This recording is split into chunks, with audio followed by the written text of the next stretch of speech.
The Queen Mother's life will be placed under the microscope once more this evening as a documentary airs regarding the life of the woman originally born Elizabeth Angela Marguerite Bowes-Lyon. For more than a century, she graced the UK, helping the nation through some of its most testing times, including World War II, as firstly Queen Consort to King George VI, and then as the helpful parent to her daughters Queen Elizabeth II and Princess Margaret. Her influence was so seismic, particularly as Nazi Germany attacked, that its leader Adolf Hitler even described the Queen Mother as the dangerous woman in Europe. Despite sadly passing away at the age of 101 in 2002, just after her daughter Margaret, the Queen Mother's influence over the royal family has remained. This includes the precedent she set on her wedding day nearly 100 years ago, that is still observed by women on their wedding day. In 1923, the Queen Mother married George during a service at Westminster Abbey, but made the unique decision to place her bouquet on the tomb of the unknown warrior. The reason behind this was because she was paying tribute to her brother Fergus, who died at the Battle of Lewes in 1915. This gesture has since been observed at the weddings of royals, including the unions between Kate and Prince William, and Meghan and Prince Harry. Princess Eugenie and Princess Beatrice also followed suit at their respective marriages, and on Remembrance Sunday last year the sisters shared photographs of their wedding bouquets on the tomb. Beatrice tweeted, "Today we remember and honor all those who sacrificed so much for us. We shall never forget."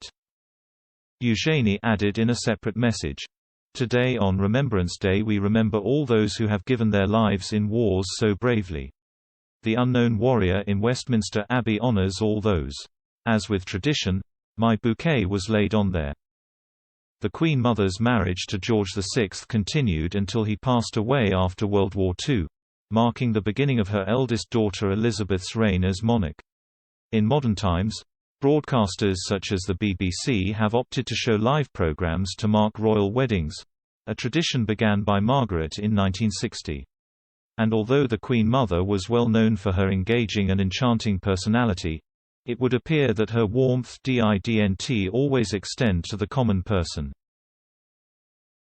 Ahead of their marriage, reports from the Amazon Prime documentary Queen Elizabeth, The Queen Mother, a woman of her century, claimed that the BBC had been put in line to record and broadcast her union with George VI. But on the plea of the Archbishop of Canterbury, the couple scrapped these plans, over fears a common person may listen to the event.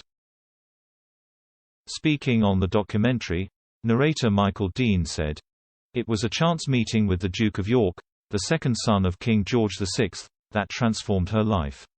The Duke first met her in 1905, at a children's Christmas party, and next at a ball in 1920. Thanks to that encounter, Lady Elizabeth Bowes-Lyon, the youngest daughter and ninth child of 14th Earl of Strathmore, was wooed and eventually wed by George, Duke of York." The marriage ceremony was to have been broadcast on the fledgling BBC wireless service. But the plans were abandoned on the grounds that among the listeners might be vulgar people, men in public houses, wearing cloth caps. He added, "In 1923, royalty and aristocracy still inhabited a close-knit and privileged world. So when it came to the splendor of the royal wedding, Elizabeth was not unaccustomed to pomp and ceremony. She slipped easily into the royal lifestyle of cheering crowds."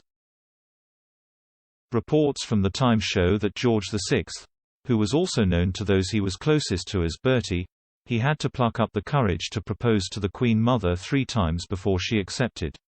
It is unclear why she turned down his proposals, but in one confession before he tried a 3rd time, Bertie said, "This is the last time I'm going to propose to her. It's the 3rd time and it's going to be the last." His father, George V, was a huge admirer of the Queen Mother, even telling his son how he'd be a lucky fellow if she accepts you. Then one Sunday, Bertie and the Queen Mother walked close to the Bowes-Lyon home at St. Paul's, Walden Bury, where she finally accepted his proposal.